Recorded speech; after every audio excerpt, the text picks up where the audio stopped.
vamos a hablar de lo que es vivir una vida plena, cómo vivir a plenitud. Tres respiraciones de mindfulness, tres respiraciones de mindfulness que te pueden cambiar todo, te pueden sedar, te pueden ayudar muchísimo a estar en plenitud. Vamos a hablar de cómo salir de ese hueco del burnout, vamos a hablar de cómo quitarte esas etiquetas que te han puesto, de cómo mirar a tu pasado y cambiar ese significado. Vamos a mirar y a ver y a hablar sobre cómo vivir, de nuevo te repito, una vida plena. Así que si quieres vivir una vida plena, no te pierdas esta entrevista, mírala hasta el final porque hay mucho más de esto que te acabo de decir. Y para eso hoy tenemos en la casa a un grande. Tenemos en la casa a Rafael Puebla. Bienvenido. ¿Quién es Rafael Puebla? Uy, qué buena pregunta. Como siempre digo, Rafael Puebla lo podemos definir desde el lado ontológico, como quien dice, desde el ser, o desde el lado biográfico, ¿no? Lo que ha sido mi vida. Vamos a empezar por el lado biográfico, que creo que es el más fácil. Rafael Puebla es mexicano, 53 años, llevo 25 viviendo en Miami. Durante 25 años me dediqué a trabajar en el mundo corporativo y después tomé la decisión de abandonar el mundo corporativo para compartir con la gente los beneficios de la presencia plena, de la inteligencia emocional y que los empleados en las grandes organizaciones, los líderes, tengan a su disposición las herramientas que les ayuden a trabajar con mayor sentido de propósito, con un mayor sentido de dirección y de plenitud personal. Yo creo que todo lo que hago apunta a precisamente eso, vivir con mayor plenitud personal, sustentada a través de la paz interna. Eso es lo que me dedico ahora. Y desde el punto de vista del Mm, ser, pues bueno, creo que soy un ser en constante aprendizaje y en constante evolución, que últimamente he aprendido a no definirme por etiquetas. Creo que esa es una de las grandes, no tragedias, pero dificultades de los seres humanos, que entregamos nuestra identidad a una etiqueta y cuando perdemos esa etiqueta viene una gran confusión porque no sabemos quiénes somos, porque pensamos que somos nuestro trabajo, pensamos que somos nuestro estado civil, pensamos que somos nuestro lugar en la familia, pensamos que somos muchas cosas que en realidad somos, pero a la vez no, porque todo es transitorio. Entonces, creo que esa es también una de las grandes preguntas de la humanidad, ¿no? ¿Quién soy y en consecuencia qué es lo que quiero? buenísimo. Vamos por partes, Rafael, porque aquí ya tenemos para 3 días. Así que Sí. vamos por partes. Primero, ¿qué te hizo dejar la corporación, el trabajo corporativo? ¿Qué dijiste? Bueno, 25 años hasta aquí. ¿Qué fue lo que Ujú. te hizo? Me imagino que haya sido un proceso. Sí, fue un proceso. Me parece que, mira, cuando yo estaba en la universidad siempre tuve este sueño de trabajar en grandes organizaciones.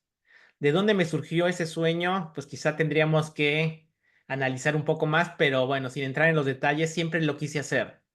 Y desde que salí de la universidad tuve la oportunidad de entrar a trabajar en una gran organización como American Express en la Ciudad de México y siempre disfruté muchísimo, muchísimo, perdón, todos mis trabajos. La verdad es que vivía con emoción, con alegría, con plenitud, pero al mismo tiempo siempre hubo una necesidad más humanística dentro de mi ser, una necesidad de querer apoyar a los otros, una necesidad de estar en contacto no superficial de trabajo, sino un contacto que fuera más relevante, más significativo y más profundo. Y al mismo tiempo tenía una necesidad de autoconocimiento constante. Entonces, en paralelo, empecé a estudiar muchas cosas relacionadas al autoconocimiento, a la generación de la paz interior, etcétera. Y desde ahí surgió esta idea de que en algún momento de mi vida quiero dedicarme a eso. Pero nunca definí cuándo sería ese momento, ni mucho menos, pero siempre estuvo ese pensamiento, esa idea latente, hasta que pasaron muchos años y un día tuve la oportunidad de participar en un retiro de liderazgo que la compañía me sponsorió o me invitó a hacerlo. Y cuando estaba en ese retiro, que usaba muchas herramientas de autoconocimiento, ahí nuevamente como que surgió ya no la chispa, el fuego y decir, no, a mí me parece que yo lo que quiero hacer es esto, no dedicarme todo el tiempo a estar en una gran organización. Y a partir de ahí, pues empecé ya a enfocarme más a cómo empezar a hacer esa transición. Y después, como sucede en todas las grandes organizaciones, pues hubieron una serie de cambios y ahí aproveché la oportunidad de salir y empezar a dedicarme a lo que ahora me dedico a través de mi propia compañía. Y me imagino que ha sido un riesgo, porque dejar algo seguro, Ujú, que tienes tu salario seguro, sabes, tu ambiente, todo, a esa aventura, porque al final eres un emprendedor, alguien que emprende, un empresario, y no es ujú. nada fácil. ¿Cómo manejaste eso? Sí, eso yo creo que es un riesgo grandísimo. Eh, Cuando tú trabajas en una gran organización, cuando tienes ciertas responsabilidades corporativas, tienes un modelo mental que tú crees que se debe de aplicar a cualquier situación profesional. Sin embargo, cuando estás de emprendedor, la mentalidad del corporativo no te sirve. Te sirve hasta cierto grado, pero no te sirve mucho. ¿Por qué? Porque es un contexto completamente diferente. Y cuando cambia el contexto, tienes que saber adaptarte. Si no tienes las herramientas para adaptarte al nuevo contexto, lo vas a sufrir mucho. Y yo creo que eso le sucede a muchos emprendedores cuando hacen la transición del mundo corporativo al mundo de ser emprendedores, porque desarrollan ciertas habilidades que son técnicas, pero ese cambio de mentalidad es súper importante, porque si no lo tienes, no importa cuánta habilidad técnica empieces a desarrollar, no importa si aprendes a cómo desarrollar tu propio site o a la inteligencia emocional o a cómo mandar campañas de marketing o aprendes a cómo comunicar tu servicio, desde luego que es súper importante, pero si no tienes una mentalidad nueva, vas a sufrir mucho. Y a mí me pasó eso. Yo sufrí mucho porque no tenía esa mentalidad de ser emprendedor. Y no la tenía porque yo me había educado en el mundo corporativo. Entonces, cuando me di cuenta que necesitaba un cambio de mentalidad, fue cuando las cosas empezaron a funcionar un poco mejor para mí, pero no es fácil ser emprendedor. Tú lo sabes bien, es muy complicado. O sea, me parece que el mundo de ser emprendedor siempre tiene mucha incertidumbre que nos hace constantemente estar, no sé si la palabra es reinventándonos, pero constantemente cuestionándonos y adaptándonos a ese entorno cambiante. Sí, es un gran reto, Rafael. ¿Y cómo alguien, no solamente para eso, porque creo que al final la vida es una incertidumbre total? Estamos aquí en este segundo, pero el próximo segundo no sabemos. Y la gente, ¿sabes? Cuando, por ejemplo, la pandemia dice, hay una incertidumbre tremenda, no se sabe, pero es que la incertidumbre está siempre. No tenemos seguridad de nada a no ser de esto, que nos vamos de este mundo. Todo lo Mm. demás no hay garantía. Entonces, ¿cómo alguien, tú que te ocupas de este tema fenomenalmente, cómo alguien prepara su mentalidad, desarrolla esa mentalidad de afrontar no solamente el cambio de la corporación al emprendimiento, pero también en muchas fases de la vida que tienes que hacer cambios, que tienes que adaptarte a ciertas situaciones, que te mudaste de ciudad, que comenzaste un reto nuevo, lo que sea? ¿Cómo alguien hace ese shift, ese cambio, ese clic de mentalidad? ¿Cuáles son los primeros pasos? Perfecto. Mira, hay una frase que a mí me gusta mucho que dice, la certidumbre del momento presente diluye la incertidumbre del futuro. ¿Eso qué nos Wow. quiere decir? Que lo único cierto es lo que está sucediendo aquí y ahora. Por eso yo también le digo a las personas, tú no tienes que resolver toda tu vida. Lo que tú tienes que resolver es el instante presente, el aquí y el ahora. Aquel que sabe resolver el momento presente, sabe resolver su vida. Lo cual no quiere decir que perdamos nuestra capacidad de planeación. Siempre tenemos que tener esta capacidad de planear hacia dónde queremos que vaya nuestra vida. Y planeamos desde el momento presente y nos proyectamos al futuro desde la esperanza y desde el anhelo, sabiendo que algo puede suceder, pero también sabiendo que puede no suceder. ¿Por qué? Porque está la incertidumbre. Pero cuando yo tengo claridad hacia dónde quiero ir, lo que realmente disfruto es el viaje. Y sé que es una frase muy trillada, hay que disfrutar el viaje, pero sí, realmente hay que disfrutar el viaje porque no sabemos cuál va a ser el resultado. Entonces, entrego toda la fuerza de mi ser, entrego toda la pasión de mi ser, pero no me apego al resultado. Porque si me apego al resultado, lo que me va a generar es frustración. porque muchas veces no vamos a llegar a ese resultado o a esa expectativa tal y como la habíamos imaginado. Muchas veces nos sucede que decimos, ay, voy a dar una conferencia y la gente va a responder de esta manera y me van a hacer esta pregunta y entonces yo voy a contestar con esta frase y ya nos hicimos todo un escenario. Vamos y damos la conferencia y la conferencia fue maravillosa, pero no sucedió exactamente como queríamos que sucediera. Y como no sucedió así, entonces decimos, ay, no estuvo tan buena, ay, no la disfruté tanto, cuando en realidad estuvo fantástica. Lo que pasa es que no estuvo de acuerdo a lo que tú te habías imaginado y como estabas tan apegado a ese resultado, como no llegaste a esa expectativa, te frustras y no disfrutaste lo que sí conseguiste. Que ahí también tiene que ver el agradecimiento, ¿no? Posar la mirada en lo que la vida me está dando o lo que ese ciclo me está dando. Sí, muy bien. Y yo te digo, yo soy muy partidario de lo que veamos el poder de la negatividad. Yo hago mi plan, hago todo, pero esa negatividad o ese pesimismo, que lo puedo llamar también, digo, ok, si esta es la forma perfecta, pero puede suceder esto, puede suceder esto, puede suceder esto, y lo que hago es prepararme para eso, que creo Ujú. que eso me ha ayudado muchísimo. Y es una práctica que le propongo a la gente y le invito a hacer. No te prepares solamente para la perfección, prepárate también para lo que salga mal y cómo lo puedes lograr. Entonces, Claro. eso es fenomenal. ¿Tú qué opinas sobre eso? Sí, yo creo que tener en cuenta todos los escenarios posibles nos prepara mentalmente mejor porque ya sabemos que esa es una posibilidad, por lo tanto no nos agarra de sorpresa, ¿no? Que hay otra frase que a mí también me gusta mucho que dice, aquel que no se prepara para cualquier cosa en su vida no está preparado para nada. Entonces siempre tenemos que estar preparados a que puede suceder cualquier cosa en cualquier momento. Puede suceder cualquier cosa en cualquier momento y hay que estar preparado para esa cualquier cosa. Porque puede ser cualquier cosa, se nos puede caer ahorita la conexión en internet, puede caer un rayo, no se pueden pasar muchísimas cosas y hay que estar preparados para eso que pueda llegar a pasar.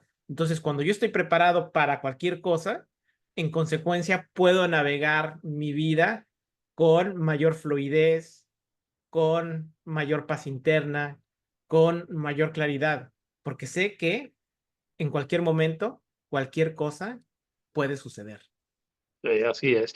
Y al inicio tocaste algo que se me quedó y es el momento, creo, de las etiquetas, que Mm. vivimos de acuerdo a esas etiquetas que tenemos o que nos ponen, porque no nacemos con las etiquetas, nos las ponen y nos las creemos. Entonces, cómo uno, digamos, se mete en ese papel y cómo uno puede quitarse esa etiqueta y comenzar a ser tú mismo, comenzar a ser tú mismo y vivir tu vida en tus propios términos, porque la gente vive mucho con esa etiqueta que es así y con el que dirán y todo eso.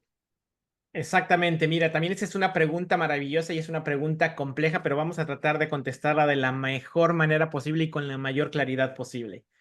Vamos a empezar por el hecho de que todos los seres humanos estamos altamente condicionados. Es decir, hemos recibido una serie de creencias, de pensamientos, de manera de ser a través de tres elementos principales. Nuestra familia, a través de la escuela, de la educación y a través de la sociedad. A través de esos tres canales hemos recibido muchos condicionamientos que han venido nublando la mirada de quién soy yo en realidad. Entonces, cuando tengo esa mirada nublada, surge lo que se le llama el imaginario personal. Aquel que creo ser, pero que en realidad no soy. Porque ese imaginario está conformado de todos estos condicionamientos que recibí de la escuela, de la familia y de la sociedad.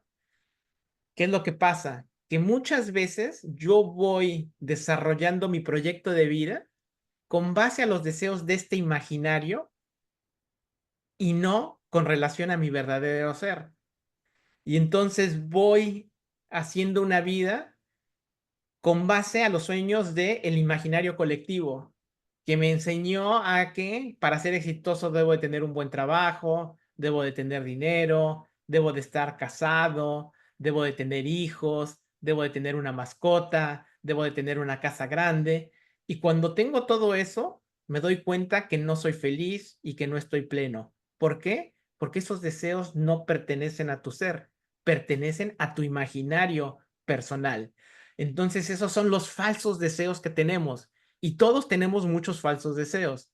Entonces, por eso es importante tener un conocimiento profundo de quiénes somos en realidad, incluyendo quién es nuestro imaginario, cuándo estoy tomando una decisión altamente condicionada y cuándo es una decisión que realmente surge de mi verdadero ser.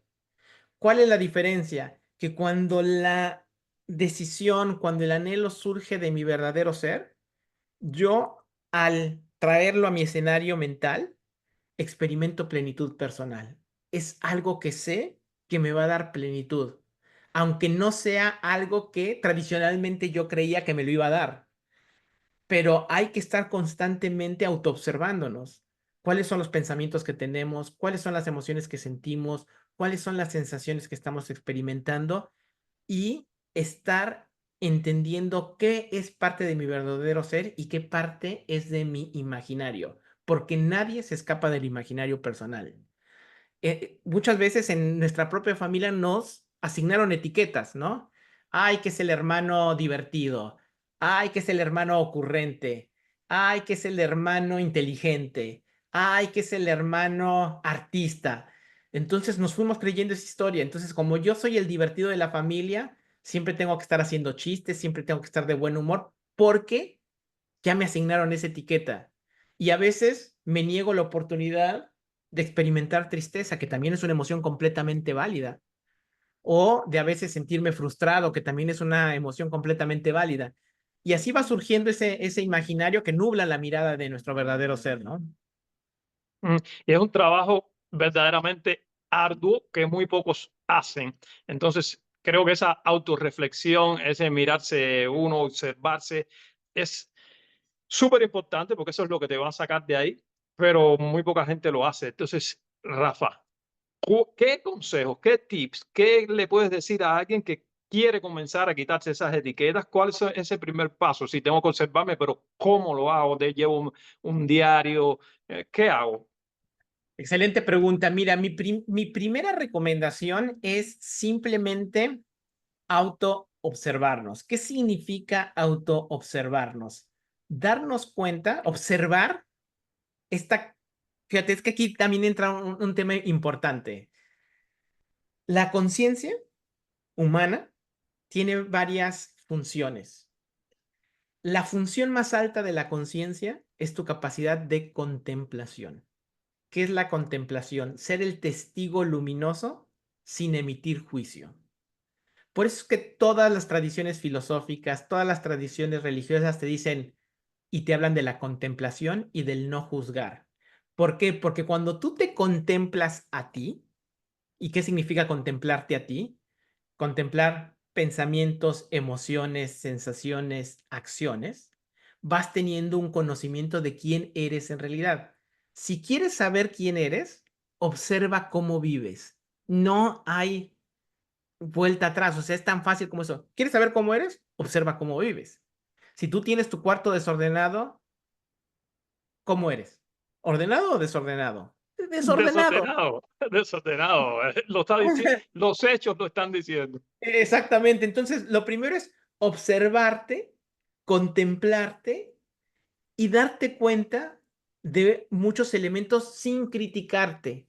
Si seguimos con el ejemplo del cuarto desordenado, y ya me di cuenta, a ver, mi cuarto cómo está normalmente, porque puede haber un día que esté desordenado, pero normalmente cómo mantengo mi cuarto y no está ordenado, significa que hay cierto desorden en mi manera de ser. Bueno, ya lo comprendí, pero no me critico por eso. O sea, no digo, soy un fracaso, soy un desordenado. No, ya me di cuenta que hay un elemento de desorden ahí. Ahora, ¿qué quiero hacer para cambiarlo? Si es que deseo cambiarlo, porque también puedo desear no cambiarlo. Pero si quiero cambiarlo, ¿qué es lo que tengo que hacer? Pero todo surge de esta capacidad de observación, de contemplación y sin juzgar. Y cuando hablo de no juzgar, no significa que no tomes responsabilidad de tu ser. Significa que tomo responsabilidad de mi ser, pero sin echarme la culpa, porque la culpa, tener culpa no te sirve de nada. Lo que te sirve es tomar responsabilidad de tu ser. Hay otra frase que me gusta mucho que dice, no somos culpables de nada, pero responsables de todo. Entonces, no observo o no le hago caso a la culpa, pero tomo mi responsabilidad. Volviendo a la pregunta, ¿qué es lo que tengo que hacer? Recobrar mi capacidad de observación. Quiero saber cómo soy, observa cómo vives y así como vives es como eres. Ahora, de eso que estás viviendo, ¿qué partes te gustaría cambiar? Identifica esas partes que te gustaría cambiar y cámbialas. ¿Cómo las vas a cambiar? Cambiando de actitud. ¿Qué es una actitud? Una actitud tiene tres elementos: sistema de pensamientos, sistema de creencias y sistema de valores. Tu sistema de pensamientos, de creencias y valores te dan una actitud con relación a algo. Hay actitudes funcionales y hay actitudes disfuncionales. ¿Cómo sé que una actitud es disfuncional? Cuando me está generando una emoción negativa que no me deja fluir. Si quiero cambiar mi actitud, tengo que cambiar o un pensamiento, o una creencia, o un valor, y al cambiarlo, se cambian los otros dos elementos. Y lo puedo transformar por una actitud que me funcione mejor y que me permita fluir. Sí, eso Te di está mucha, fenomenal. te di mucha información ahí, perdón. No, no, está muy bien, está muy bien. Estamos aprendiendo, porque yo creo que una de las cosas fundamentales que todos nos repetimos, y tú trabajas en eso, yo me trabajo en eso a diario, es ese diálogo interno. Creo que eso es lo fundamental, el diálogo interno, porque muchas veces te digo, yo hago este trabajo con empresarios, con líderes, y mucha gente viene y me dice, "Ah, es que yo soy un desastre". Y ya tienen eso integrado dentro de ellos. Entonces, si tú te estás diciendo a ti mismo que eres un desastre, más desastre vas a seguir siendo y más desastre vas a seguir siendo. Claro, que ahí viene otro concepto importantísimo que yo le llamo el autoconcepto. ¿Qué es el autoconcepto? Es un vínculo relacional que es la actitud que yo tengo con relación a mi propio ser. ¿Qué sistema de pensamientos, qué sistema de creencias y qué sistema de valores tengo yo con relación a mí mismo? Y si yo creo que yo soy un desastre, en efecto, voy a ser un desastre. Y como ya me percibo que soy un desastre, no lo voy a cambiar. ¿Por qué? Porque es parte de mi autoconcepto. Pero si yo cambio mi autoconcepto, tengo la posibilidad de transformarme. Para que haya una transformación, se tiene que transformar mi autoconcepto. Por ejemplo, si yo soy una persona que me percibo a mí misma como alguien a quien no le gusta el ejercicio, ¿tú crees que yo podría ir al gimnasio aunque me lo ponga como propósito del año nuevo? No, sí, puedes ir, es lo que le sucede a la gente. Puedes ir, pero a los pocos días lo dejas, porque no es parte de de tu identidad. Exactamente, porque no cambiaste tu autoconcepto. Entonces, para poder hacer esa transformación, lo primero que tengo que cambiar es mi autoconcepto. Si yo no cambio mi autoconcepto, no puedo transformar absolutamente nada. Y eso es lo que nos hace falta, porque te hablan de disciplina, te hablan de planeación y demás, y la disciplina no te va a servir si primero no cambiaste tu autoconcepto. Con eso no estoy diciendo que la disciplina no es importante, es importantísima, pero primero yo tengo que cambiar cómo me veo yo a mí mismo e incorporar la posibilidad de que el ejercicio puede ser una actividad para mí. Y si yo ya lo incorporé, entonces ya me estoy abriendo a la posibilidad con disciplina de mantener mi rutina de gimnasio, en este ejemplo, ¿no?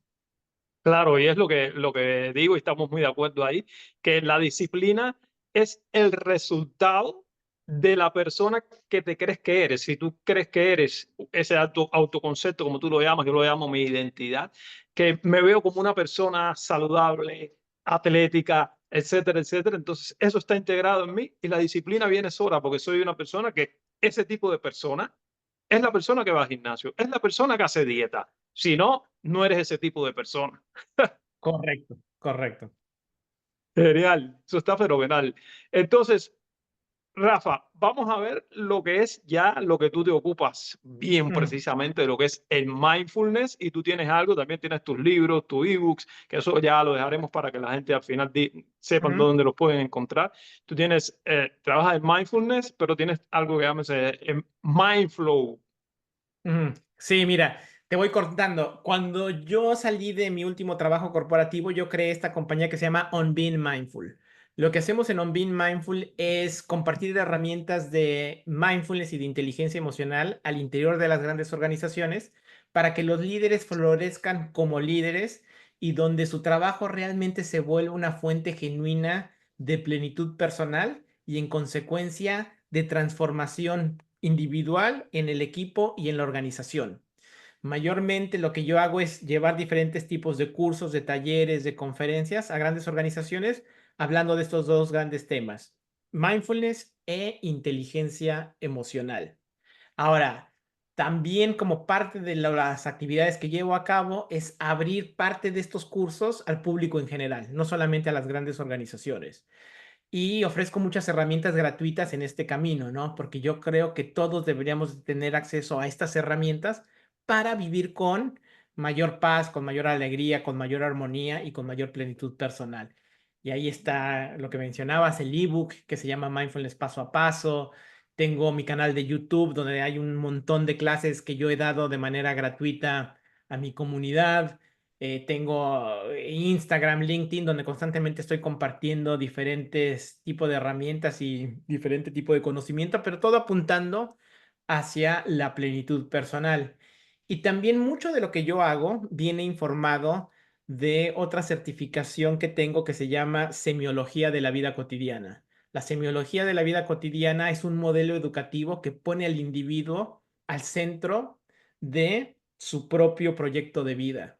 Y entonces en semiología no vas a estudiar semiología de la vida cotidiana, en realidad te vas a estudiar tú a ti. Tú me haces la pregunta, ¿cómo yo me puedo conocer yo a mí? Bueno, el Mm. modelo educativo de semiología de la vida cotidiana pone el individuo al centro y en ese modelo ofrecemos 12 cursos de autoconocimiento. Imagínate, son 12 cursos de autoconocimiento, pero que todo tiene que ver con cómo vamos generando el significado en nuestra vida, porque nosotros no vivimos en abstracto, vivimos rodeados de un principio de realidad. ¿Qué es el principio de realidad? Tu familia, tu trabajo, tu pareja, tu estado económico, en fin, tu país de residencia, todo eso te rodea. ¿Qué es la vida? Pues la vida es la relación que existe entre el individuo y su principio de realidad. ¿De qué depende la calidad de vida de una persona? Pues depende de la relación que existe entre el individuo y su principio de realidad. ¿Y de qué depende esa calidad de relación? Depende de su significado. Entonces, dependiendo de cómo vamos generando significados, es cómo vamos viviendo nuestra vida. Porque en realidad no vivimos los hechos, vivimos lo que los hechos significan para nosotros. Y dependiendo de cómo vamos generando ese significado, es cómo va siendo nuestra calidad de vida. Por lo tanto, es importantísimo saber resignificar ciertas situaciones que nos han pasado en la vida, porque el pasado no lo podemos cambiar. Lo que sucedió ya no sucedió, ya fue, pero lo que siempre podemos cambiar es el significado que le asignamos a ese hecho. Y al cambiar el significado, resignificamos esa situación y podemos mejorar nuestra calidad de vida. Y cómo vamos generando el significado momento a momento. Entonces, mucho de lo que enseño también tiene que ver con ese modelo. Mm. No, eso es algo que a mí me encanta. Yo digo, sí, claro, no puedes ir a los hechos del pasado, no los puedes cambiar, pero digo, puedes reescribir tu pasado. Miras Exacto. atrás y dices, esto en ese momento yo lo interpreté así, pero ¿qué otra interpretación le puedo dar a eso? Y gracias a eso, ¿dónde estoy hoy? Entonces creo que mucha gente ve la negatividad, negatividad, pero también hay que ver el lado bueno de las cosas. Rafa, Claro. ¿qué hablas de vida plena, vivir Ujú. plenitud? ¿Qué significa eso? ¿Cuál es ese concepto? ¿Cómo lo desarrollas? ¿Cómo lo explicas? Sí, yo explico la plenitud como esta capacidad de ser realmente quien eres tú. Estábamos hablando antes de las etiquetas, ¿no? Las etiquetas es todo lo que bloquea tu capacidad de que realmente seas quien eres. Cuando tú descubres quién eres y vives una vida de acuerdo a tu verdadero ser, lo que experimentas es plenitud. ¿Por qué estás pleno? Porque estás compartiendo contigo mismo y con los demás lo mejor de tu ser y por lo tanto sientes una profunda satisfacción en tu vida. Porque muchas veces, por no decir la gran mayoría de las veces, nos sentimos insatisfechos. Aparentemente todo está bien, pero hay un vacío interno que no sabemos cómo llenar. Y lo queremos llenar con un montón de conductas compulsivas. Lo queremos llenar hasta con cosas que percibimos como positivas, como puede ser la educación, como puede ser el deporte, como puede ser la meditación, y quiero y hago más, y sigo sin sentirme pleno, porque hay un vacío ahí. La plenitud es cuando he aprendido a trascender ese vacío, porque he comprendido cómo surgió ese vacío y por lo tanto lo puedo trascender y sentirme plenamente satisfecho con mi ser, con lo que hago, con mis relaciones y cómo me vinculo, no solamente conmigo mismo, sino con los demás. Es un estado de satisfacción. Un estado de satisfacción. Eso está buenísimo porque si no, es, es como yo digo, vivir al máximo. De lo contrario, estás ahí en un hueco que no es fácil. Explícanos, Rafa, ¿qué para ti es el mindfulness, la práctica del mindfulness? Ok, la práctica de mindfulness es una habilidad y como toda habilidad es entrenable, es decir, que la podemos desarrollar y la podemos fortalecer. ¿En qué consiste esta habilidad? Consiste en la capacidad que tenemos todos los seres humanos de habitar de manera intencional el momento presente con una actitud de aceptación y de amabilidad. Entonces, lo que quiere decir es que, número uno, que ya lo vimos, es una habilidad, pero no solamente es una habilidad, sino que es una habilidad intencional, es decir, no surge por accidente. Si yo realmente quiero estar presente, es una intención de mi conciencia que ha decidido estar presente en lo que está haciendo momento a momento. Pero no basta con estar presente. También la práctica de mindfulness nos invita a estar presente con cierta actitud. Y esa actitud es la actitud de la aceptación de lo que ya es, porque muchas veces cuando estamos insatisfechos es porque nos estamos peleando con lo que ya es. Está lloviendo. Ay, ¿por qué está lloviendo? Y ya surge la insatisfacción. Ay, ¿por qué no hay jamón en mi casa, en mi heladera? Y ya surge la insatisfacción, porque me estoy oponiendo a lo que ya es. Suena obvio, pero se nos olvida. Entonces, la práctica de mindfulness nos invita a esa actitud de aceptación y de amabilidad también. Vivir con amabilidad el momento presente sin estarme peleando con lo que ya es. Que aquí siempre aclaro, aceptación no significa resignación. Cuando yo acepto genuinamente una situación, me dejo de pelear con lo que ya es y al dejarme de pelear con lo que ya es, la genuina aceptación incluye la semilla de la transformación. A veces puedo transformar a través de mis hechos, de mis actos, perdón, pero a veces no. Y cuando no puedo transformar lo que ya es, porque si ya está lloviendo, no puedo mágicamente decir que pare de llover y la lluvia cesa, pero siempre puedo transformar mi actitud, lo que habíamos hablado con anterioridad. ¿Cómo me voy a vincular al hecho de que está lloviendo? Y siempre, siempre podemos transformar nuestra actitud. Entonces, para poder transformar a través de mis actos o a través de mi actitud, lo primero que tengo que hacer es aceptarlo. Entonces, la práctica de mindfulness es eso, es habitar el momento presente de manera intencional, con aceptación y amabilidad.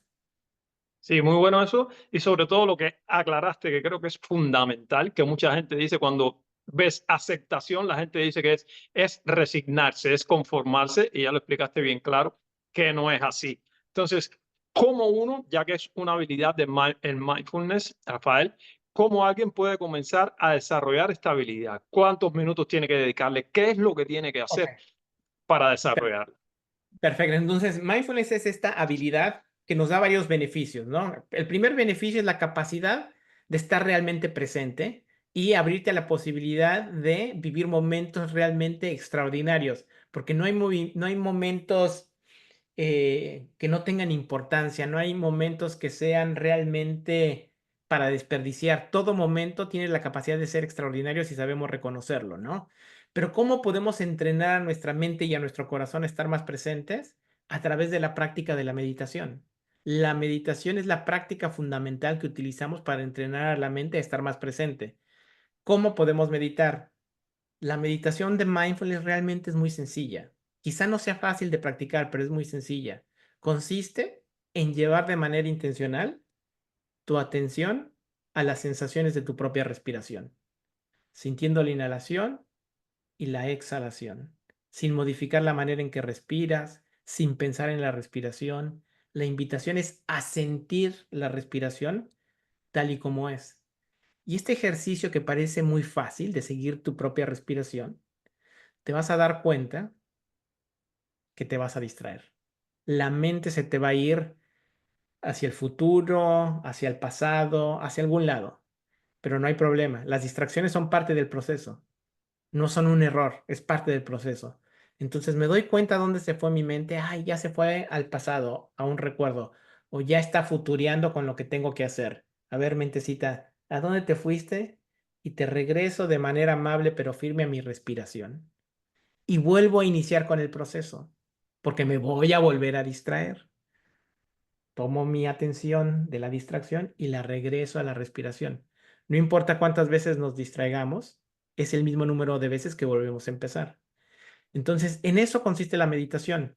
Y ese proceso tan aparentemente sencillo entrena nuestra mente a estar más presente, a no juzgarnos, a ser más pacientes, a ser más amables, a aceptar el hecho de que mi mente se distrae y la vuelvo a regresar, en fin. Ahora, hay gente, hay personas que no les es cómodo llevar la atención a la respiración. Si ese es el caso de alguien, puede llevar la atención a cualquier sensación corporal que sea neutral, por ejemplo, la sensación de las manos o la sensación de los pies entrando en contacto con el suelo. En fin, pueden elegir cualquier otra sensación, pero la práctica es la misma, utilizar esa sensación como el ancla de la atención. Y en eso consiste la práctica de la meditación. Y cuando meditamos, entrenamos a nuestra mente a estar más presente. Muy bien, y recuerda el ejercicio que hicimos contigo en el speaker, que fue fenomenal. En unos pocos minutos, pues, todo fluye todo muy bien. Así que, y creo que se puede comenzar, alguien que vaya a comenzar, puede comenzar por pocos minutos para no sentirse agobiado, porque la gente también dice, no tengo tiempo, no sé qué, Claro. son media hora, 20 minutos. Creo que se puede empezar pequeño y también, no sé, las posiciones, Rafael, tiene que estar sentado, acostado. ¿Qué es lo que recomiendas? Perfecto. Podemos empezar practicando meditación de manera formal por 5 minutos al día. Haciendo este ejercicio que acabo de describir durante 5 minutos es un buen tiempo para empezar. Ahora, con relación a cuáles son las posturas de la práctica de la meditación, existen 4 posturas básicas. Puedes practicar de manera sentado, ya sea en una silla o en un cojín de meditación, manteniendo la espalda recta sin que esté tensa, relajando los hombros y cerrando los ojos o dejar los ojos abiertos, pero mirando hacia abajo para evitar cualquier tipo de distracción visual. O se puede meditar de pie. Puedes meditar de pie simplemente manteniendo igual una postura erecta, sin que estés tenso, y también puedes cerrar los ojos o dejarlos abiertos.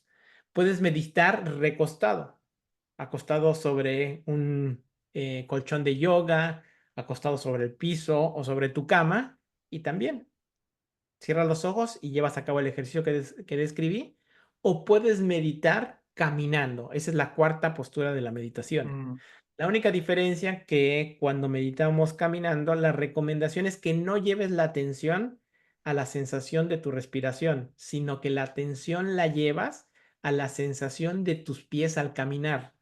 Cómo es que vas caminando manteniendo la atención en tus pies y cuando te distraes, regresas nuevamente a la sensación de los pies caminando. Esas son las 4 posturas básicas de meditación.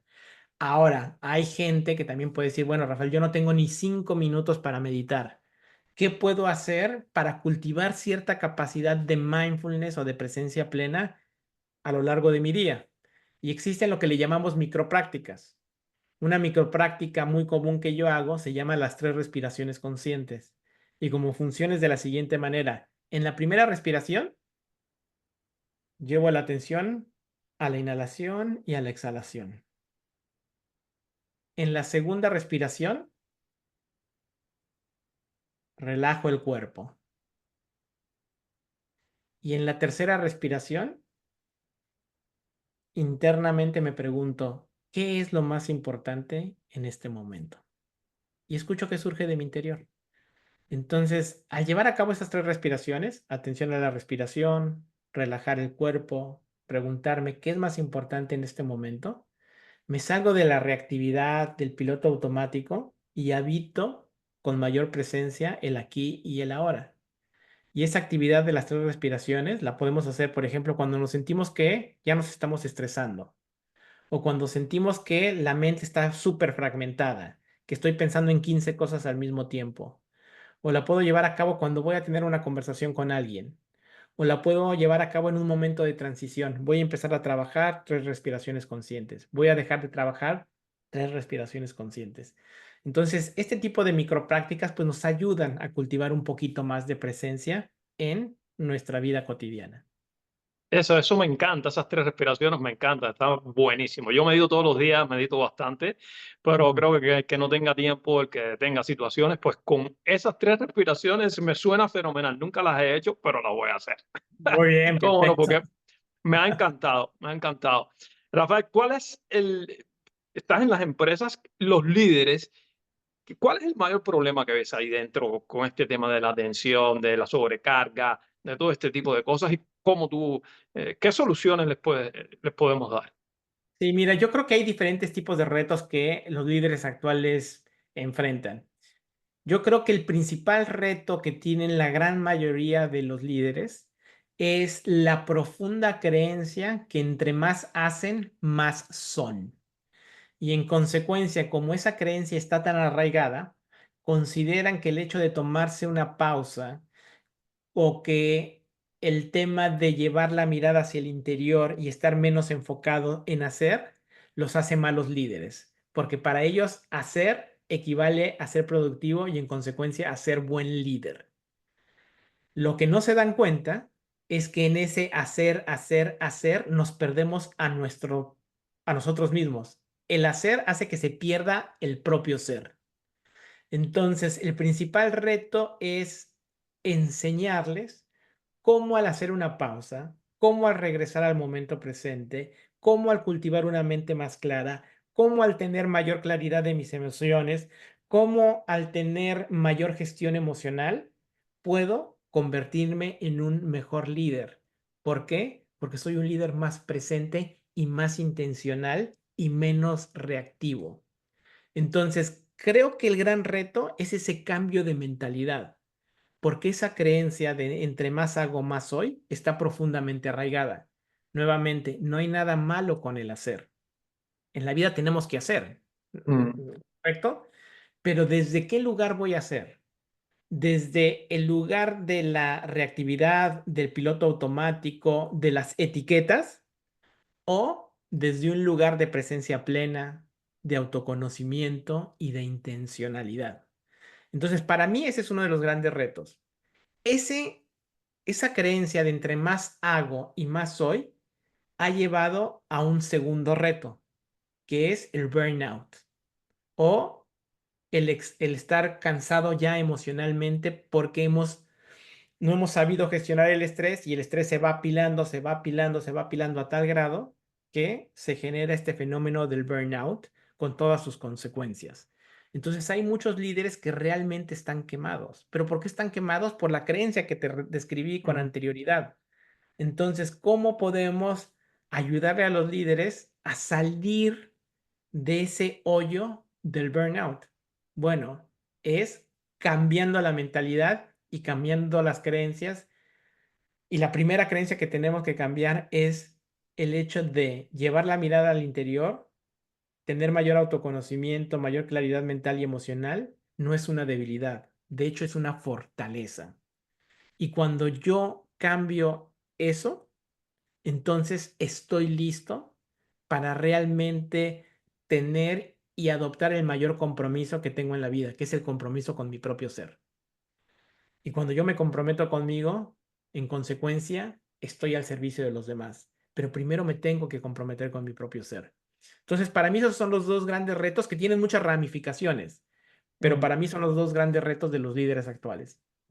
Y desgraciadamente es así y está lo, en que la mayoría de los líderes sufre de esto y hay que trabajarlo mucho, hay que llevarlo a cabo y hay que enseñarle a la gente que no se trata de hacer más, sino de hacer menos y comprometerte contigo a estar bien tú para que puedan estar bien los demás y puedas dejar lo mejor de ti. Así que eso está fascinante. Rafael, ya casi estamos cerrando, pero te hago algunas preguntillas Ujú. interesantes aquí. Por ejemplo, si tuvieses todas las cámaras del mundo de la televisión, de internet, de YouTube, de todo para ti, y tienes 30 segundos, Rafael Puebla, para mandarle un mensaje al mundo entero, ¿qué le dirías?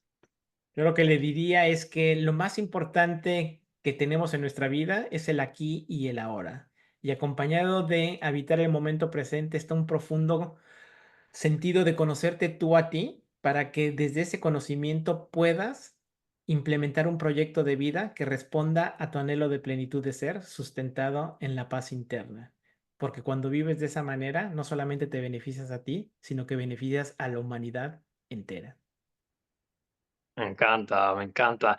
Rafa, un poco de aquí de cotilleo, de chisme. ¿Haces algo en tu vida que lo tengas un poco para ti, que sea como una locura? Que dices, si le digo esto a la gente va a decir, estoy loco, Rafael, ¿qué estás haciendo? ¿Tienes algo, algo extraño que hagas?